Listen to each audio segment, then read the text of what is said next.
I remember sitting in a vice president's office at an investment firm.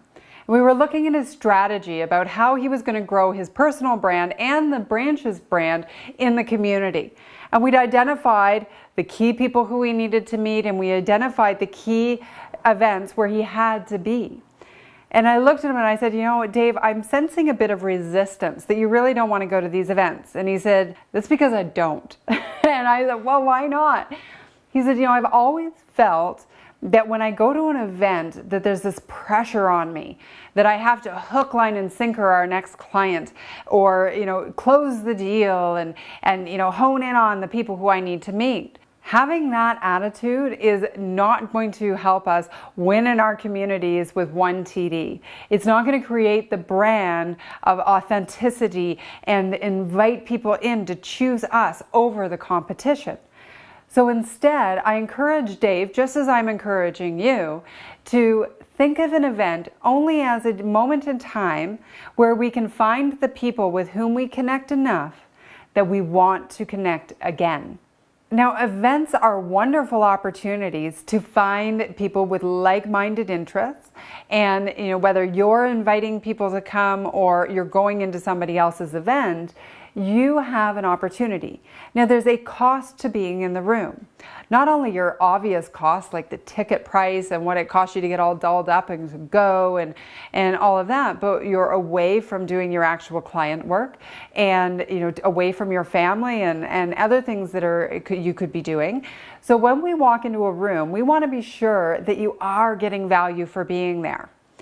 Now, one of the reasons that I started teaching people how to network more effectively was because financial professionals in particular and banks would buy a table at a function. So let's say they buy 10 tickets, and I would watch the team come in and they would talk to each other the whole night. And then they would, you know, they come into the event, they're like, hey, how was the trip over from the office? Did you hit the traffic too? Haha.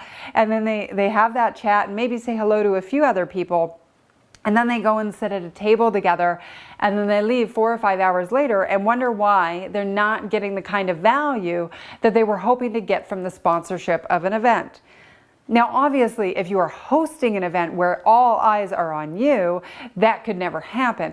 You, of course, would have to be hosting all of your guests. But when somebody else is doing all the heavy lifting, it's very natural to stick in our comfort zones and only spend time with each other.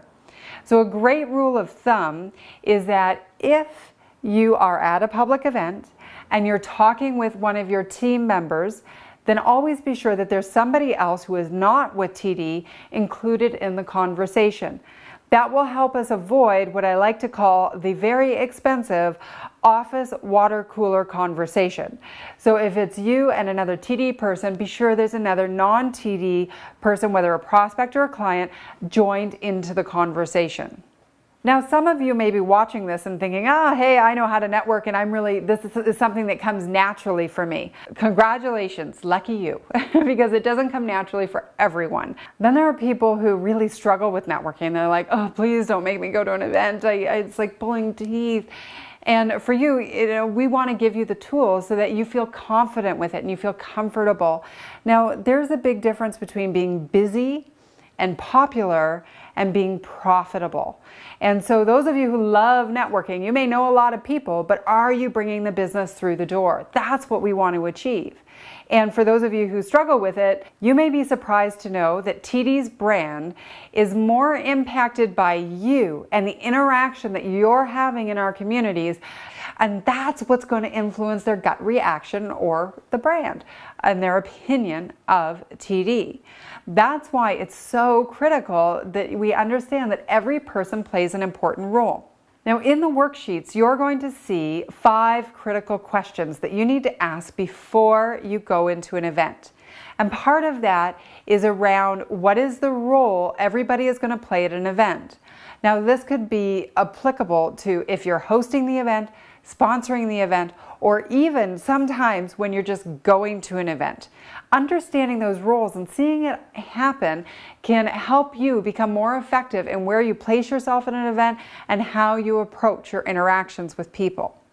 Before we jump into the pre-event planning, it's just important to understand the perspective of events that we've been talking about. So we know it's not about closing the deal. It's not about hook, line, and sinkering your next client.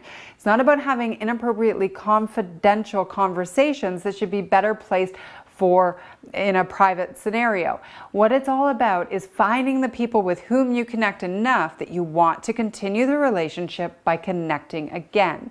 There is no sense in going to an event and spending all our time with fellow TD employees. That doesn't help us with our overall goal to grow our client base and to deepen and strengthen and grow our share of wallet with our current clients. Because we're already working together, we don't need to continue to talk. We can talk outside of the event. So with all of that in mind, and with your understanding of the critical role that you play in helping us grow and win in our communities with 1TD, let's move on into the actual pre-event planning worksheets that are following in a PowerPoint presentation and on the download on your screen. So thank you again. I'm Allison Graham. I'm really excited to be working with you on this project, and I can't wait to see how we can win in our communities as 1TD.